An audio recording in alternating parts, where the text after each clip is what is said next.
Hello there.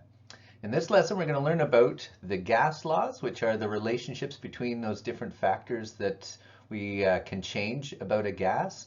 And to illustrate all of this, you should really check out this interactive simulation website called PHET, P-H-E-T. I'm not sure what it stands for, but it's done by the University of Colorado, and they have these amazing simulations. They're all free. They're super awesome. And so there's one there that you can use to illustrate all of these gas laws that we see. They're all animated, and you can change, say, the volume of a container. You can change the temperature of a container. It measures it in kelvins so that you can see that effect. You've got pressure measurements here. You can change the units that you're measuring here, and you can change the amount and different types of gas as well. So all of these factors that have influenced gases that we're going to look at today and over the next several lessons, you can check out their simulations, and hopefully it'll bring some of that to life for you. So the gas laws that we're going to learn about today are all for gases under what they call ideal conditions, an ideal gas. And so an ideal gas is one where the particles have very little interaction with each other. They're very tiny compared to the spaces between them. And the attractive forces are pretty much negligible because of the speed at which the particles are moving and the amount of energy that they have. So most conditions that you would run into on an everyday basis, gases will behave in an ideal manner.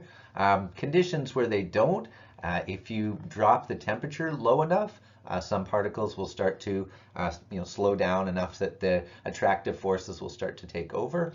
And of course, same thing if you compress a gas and force those particles closer to each other, they'll start to stick together due to attractions and not behave as an ideal gas anymore.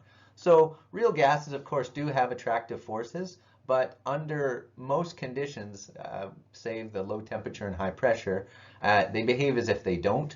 And so all of these laws that we're going to look at today only apply for gases when they're under those conditions where the attractive forces are negligible. So the gas laws we're going to look at today are going to be the relationships between the three factors that you see here, pressure, volume, and temperature. And so what we're going to do is we're going to hold one of them constant and look at the relationship between the other two. And the other assumption is that the same amount of gas is what we're looking at. So we're not going to change the quantity of gas either. So for one relationship, we're going to look at relationship between pressure and volume. And for that one, we're going to hold temperature constant. And then we'll look at the relationship between temperature and volume, and we'll hold the pressure constant, and so forth. Okay, so that's how it's going to work. We got temperature, we've got pressure, and we've got volume, and we're going to find the relationships between those three. Okay, so the first relationship we're going to look at here is the one between pressure and volume. And we're going to hold temperature constant, won't change that, and that relationship is called Boyles Law. So if we have two volumes here, if this is V1 and this is V2, you can see that if we decrease the volume, that the pressure goes up, right?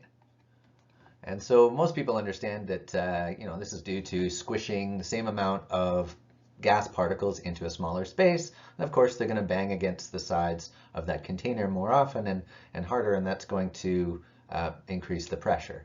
And so what you get when you plot that is this sort of a curve, because it's an inverse relationship. As the volume goes up, the pressure goes down, and it's not a direct relationship there. So if you want a direct relationship, you have to take the inverse of one of those values. And once you do that, you get a nice straight line. And so you can make a proportionality. You can say that pressure is proportional to the inverse of volume. And so that's what this is. The little fish here means proportional to. And then if you want to change that to an equation, you just put in a constant. That's what that is, constant. And then you can rearrange that further. You can say P times V equals the constant. And then if that's under one set of conditions, and then you get P times V under another set of conditions, and that will be the same constant, right? As long as the temperature stays the same. Doesn't matter what combination of pressure and volume you have, it's going to equal that same constant. And so if they both equal the same constant, well, then you can relate them to each other, and that's probably the most useful form of Boyle's law, which has sort of before and after conditions. All right, so let's use Boyle's law to solve this little problem. What volume would you have to compress 30 liters of oxygen to at 120 kilopascals to get the pressure to be 220 kilopascals? So it's P1V1 equals P2V2, and we are looking for what volume would you have to compress. So we're looking for V2. So V2 equals P1V1 divided by P2. And so that initial pressure was 120 kilopascals. The initial volume is 30 liters. And the final pressure we're looking for is 220 kilopascals. And so let's see what we have here. We got 120 times 30 divided by 220. And that equals 16.4. 16.4 liters, so almost half. You have to squish that gas. So there you go, a relationship that you can use to work out any value of pressure or volume as long as the temperature is constant. The second relationship we're going to look at here is called Charles' Law. Apparently he was a balloon enthusiast way back in the 1800s or so when they were doing all these experiments. And he got his name attached to this. I don't think he did a lot of experiments. I think the last guy we're going to look at, he did most of the experiments. But in some document or other, his name got attached to this, and it's been there ever since. Anyway, so Charles' Law is the relationship between volume and temperature with the pressure held constant. So you can think of this like with balloons. The pressure in a balloon is always the same because the balloon will expand until the pressure inside is the same as the pressure outside, right?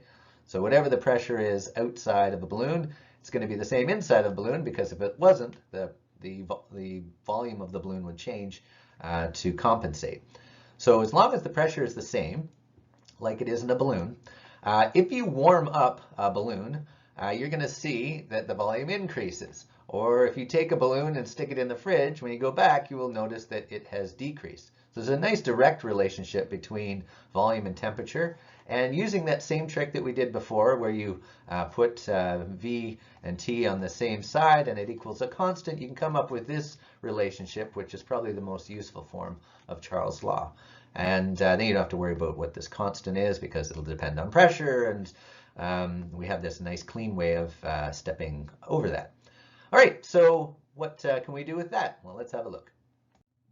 So here's a Charles' Law problem. Assuming that the volume that the pressure is going to be constant because it's a balloon, what we're going to do is look at, use our relationship to work out the new volume. So V1 over T1 equals V2 over T2. And as warned, what is the new volume? So we're looking for that guy. So V2 equals V1 times T2 over T1. Now, this is a place where we have to use the Kelvin value for temperature, because we can't have negatives on our scale here, and the volume is proportional to the absolute temperature, not the Celsius temperature. So we have to change these to Kelvin. So 273 minus 5 is 268 Kelvin, and 273 plus 25 is 298 Kelvin.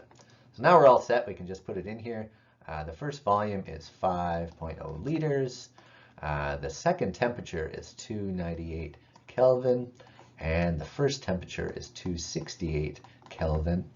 And so if we have a look at this, 5 times 298 divided by 268 equals, well, I get 5.6 liters. So there you go. As long as you're using your Kelvin temperature, not too hard a problem. Finally, we're going to look at the relationship between temperature and pressure when the volume is constant. So if you have had the chance to try this activity where you make some water vapor inside of a can and then turn it over quickly into some cold water, what happens is that the pressure inside the can drops so low that the can finally collapses, and it's kind of dramatic and fun to see. So when the volume is constant before the can collapses, there's the relationship between the temperature and the pressure, and just like with volume, it's a nice direct relationship. So when the relationship is direct, you can then use that same constant logic and come up with the most useful form of this relationship, which is pressure over temperature for a change from one set of conditions to another. Okay, so let's use the Gay-Lussac relationship to work out the what we have in the new temperature in this problem. So we're starting off with a glass bottle, so it's not going to change shape, and it's at 80 kilopascals and 20 Celsius. So we need to change that to Kelvin, which would be 293 Kelvin. And then we're going to cool it down to 70 kilopascals. So new pressure is going to be 70. Initial pressure is 80, and initial temperature there. So we want to find this guy. So to rearrange this, we'll put the temperature up on top, and then we'll leave pressure 2 there. We'll bring temperature over and pressure over. So it should end up with something like that. So now we can put the values in. The second pressure is 70 kilopascals. The initial temperature is 293 Kelvin. The final pressure, the initial pressure is 80 kilopascals. And what we end up here with is 70 times 293 divided by 80 equals 256 Kelvin. And if we want to change that back to Celsius, we would subtract the 273 again, and what do we get? Negative 17 degrees Celsius. So you'd have to cool it quite a bit to get the pressure to drop that much. Okay, there you go. All right, finally, turns out as long as you have the same amount of gas, you can combine all three of those gas laws to make sort of a combination that can work for changing any of the variables. And so this combined gas law is kind of useful if you have something that's a little more complex, where more than one of these variables is changing. So let's have a look at the problem we're given here. We got a 15-liter balloon, so this would be V1, at 100 kilopascals, so that's P1, and 20 Celsius, that's T1, is warmed to 30 Celsius, that's T2, and 80 kilopascals, that's P2. What is the new volume? V2. So we're looking for this guy here. So I'm going to rearrange. V2 equals P1 V1 over T1, and then we'll bring T2 up here and put P2 down here, and we should be able to plug everything in and end up with our answer. All right, 20 Celsius is 293 Kelvin, and 30 Celsius is 303 Kelvin. And so everything else is okay. We can just put it in as is. So initial pressure, 100 kilopascals. Initial volume, 15 liters. Second temperature, 303 Kelvin. First temperature, 293 Kelvin. And second pressure, which is 80 kilopascals. Alrighty, once you do all that, we are going to have to bang that in the calculator here. 100 times 15 times 303 divided by 293 divided by 80 equals, and I get 19 point, how many sig figs I got here? 19.4 liters. So volume went up a little bit. There you go. You can change any variables you like and guide it all using your combined gas law.